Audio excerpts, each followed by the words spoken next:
नमस्ते everyone, this is Sandeep and welcome to my channel only study by Sandeep Dhiman.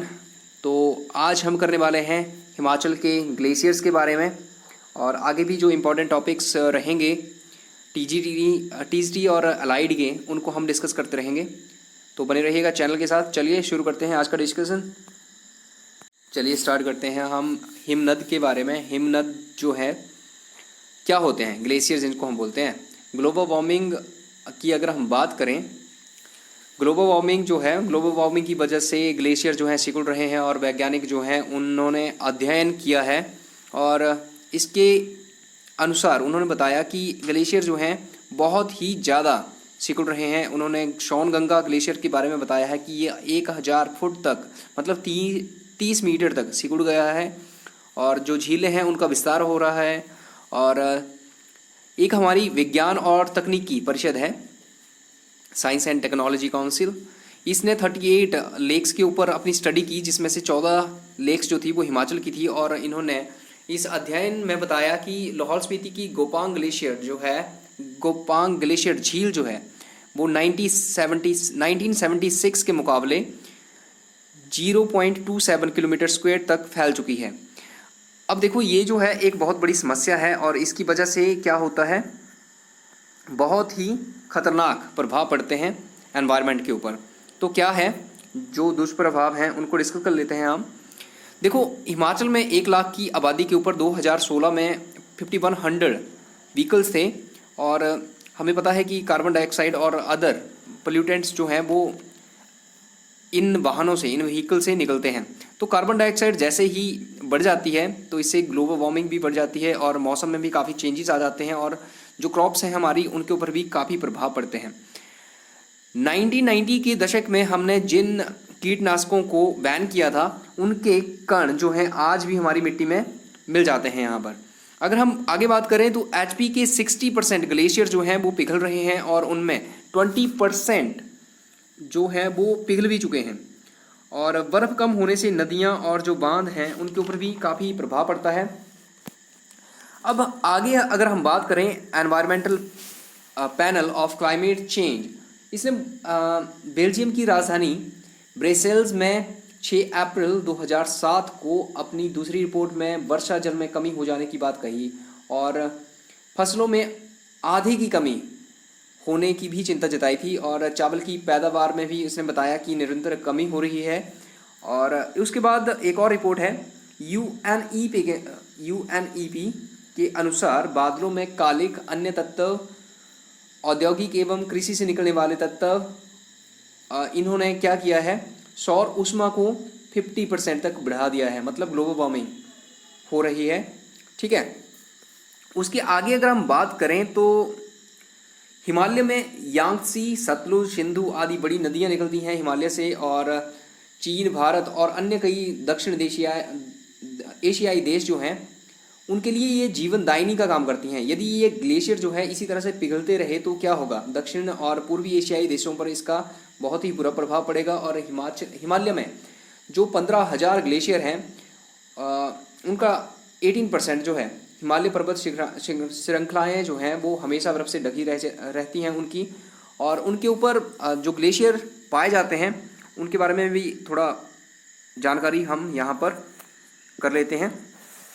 तो सबसे पहले बड़ा शिगड़ी ग्लेशियर जो है, आपको पता है ये सबसे बड़ा ग्लेशियर है और ये चिनाब नदी का स्रोत है। ठीक है, और सबसे बड़ा ग्लेशियर है हिमाचल का। चंद्रा, ब्यासकुंड, भादल और लेडी ऑफ केलांग कुछ एक विख्यात ग्लेशियर हैं, हिमाचल में ही ये स्थित हैं सारे। और अगर हम बड़ा शिगड़ी की बात करें, लाहौल, ये लाहौल में है, चंद्रा नदी को पानी देता है और ये 25 किलोमीटर लंबा और 3 किलोमीटर चौड़ा है। 1936 में इस ग्लेशियर में चंद्रा घाटी में तबाही मचाई थी, इस ग्लेशियर की वजह से तबाही हुई थी और इसी से चंद्रताल जो हमारी झील है वो भी बनी है। ठीक है, आई होप यहाँ तक आपको सारी बातें इसके बारे में क्लियर हो गई होंगी। अब देखो, चंद्रा घाटी में छोटा शिगड़ी भी है, पाचा है, कुल्टी है, थियतिंग है, दिंग कर्मो, तापन, गेफंग, शिल्ली, बोलूनाग तथा सामुद्री ग्लेशियर, ये भी सारे चंद्रा घाटी में पड़ते हैं। तो आपने याद रखना है कि चंद्रा घाटी में सबसे पहले इंपॉर्टेंट तो बड़ा शेगड़ी है जो लाहौल में है, और कहाँ पर, चंद्रा घाटी में। अगर घाटी की बात हो तो चंद्रा घाटी, अगर प्लेस की बात करें तो लाहौल में।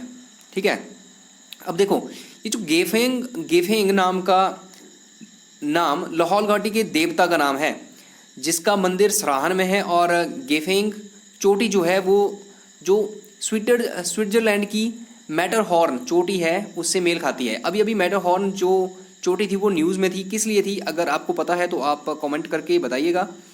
स्थानीय लोग जो हैं इसे लाहौल घाटी का मणिमहेश भी कहते हैं। किसको? ये जो हमारी गेफेंग है, ठीक है, लाहौल घाटी का मणिमहेश। बहुत इंपॉर्टेंट क्वेश्चन है। चलते हैं आगे। अगर हम बात करें भादल की, तो भादल ग्लेशियर जो है वो पीर पंजार श्रृंखला के दक्षिण पश्चिम में है और कांगड़ा के बड़ा भंगाल क्षेत्र जो है उसमें स्थित है। भादल जो है रावी की सहायक नदी को पानी देता है। ठीक है, भादल ग्लेशियर। ठीक है, आगे अगर हम बात करें तो आता है हमारे पास चंद्रा ग्लेशियर। चंद्रा ग्लेशियर जो है वो लाहौल घाटी में स्थित है और इसने चंद्रताल झील का निर्माण किया है। ये चंद्रा और भागा नदियों को पानी देता है। ठीक है, चंद्रा ग्लेशियर देता है दोनों ही नदियों को, चंद्रा और भागा। चंद्रा और भागा जो है मिलकर क्या बनाती हैं, पता है आपको? ठीक है, नहीं पता है तो पता कीजिए और कमेंट में लिखिएगा। भागा आगे है। भागा हिमनद लाहौल स्पीति में स्थित है और भागा नदी का उद्गम इसी स्रोत से होता है, इसी हिमनद से होता है। और इस तक पहुंचने में हमें कोकसर और तांडी का रास्ता अपनाना पड़ता है। और इसकी लंबाई जो है 25 किलोमीटर है। और भागा घाटी में मिलांग, लेडी ऑफ केलांग और गेक्सांग ये भी ग्लेशियर पड़ते हैं, तो इनको भी आपने ध्यान में रखना है। ठीक है, भागा घाटी में लेडी ऑफ केलांग जो है काफ़ी बार पूछा जाता है। क्वेश्चन इस तरह से बनता है कि लेडी ऑफ केलांग है क्या।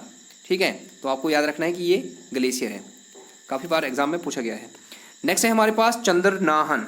तो चंद्रनाहन झील की अगर हम बात करें तो शिमला के रोहड़ू के उत्तर पश्चिम में स्थित है और ये पब्बर नदी को पानी देती है। तो आपको याद रखना है कि चंद्रनाहन जो ग्लेशियर है वो पब्बर नदी को पानी देता है। पब्बर बहुत ही इंपॉर्टेंट नदी है और हमेशा क्वेश्चन पूछे जाते हैं इससे। आगे अगर हम बात करें तो आगे हमारे पास आता है लेडी ऑफ केलांग।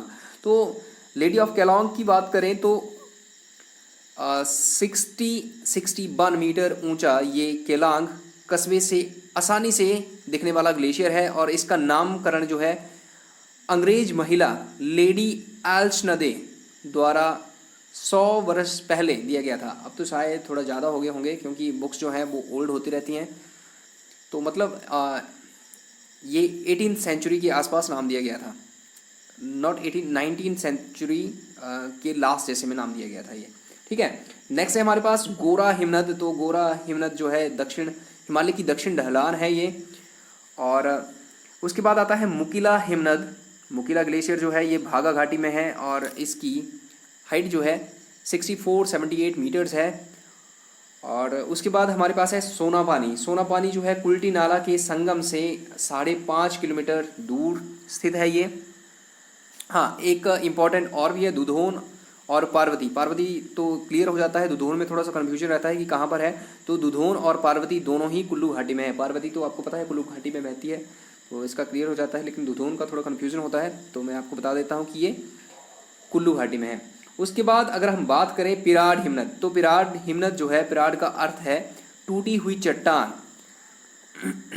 ठीक है, जिसकी एक सुंदर गुफा हो, पिराड। तो ये पुतिरुनी के समीप है। पुतिरुनी जो है प्लेस का नाम है। नेक्स्ट है हमारे पास मियार हिमनद। तो मियार हिमनद कहाँ है? ये है लाहौल घाटी में और ये 12 किलोमीटर लंबा है। उसके बाद एक इम्पॉर्टेंट और है ब्यास कुंड हिमनद। ये पीर पंजाल पर्वत श्रृंखला के दक्षिण में रोहतांग दर्रे के समीप स्थित है। और आपको पता है ब्यास कुंड जो है ब्यास नदी का उद्गम स्रोत है। तो ये थे सारे हिमनद जो इम्पोर्टेंट थे, मैंने सारे के सारे आपके साथ डिस्कस किए। आई होप ये आपको पसंद आया होगा और आगे भी हम जो भी टीजीटी के जितने भी इम्पोर्टेंट टॉपिक्स हैं उनको कवर करते रहेंगे। तो बने रहिएगा चैनल के साथ। अगर आपने सब्सक्राइब नहीं किया है तो सब्सक्राइब कर लें और लाइक और शेयर कीजिएगा वीडियो को अगर आपको अच्छा लगता है। Thank you very much.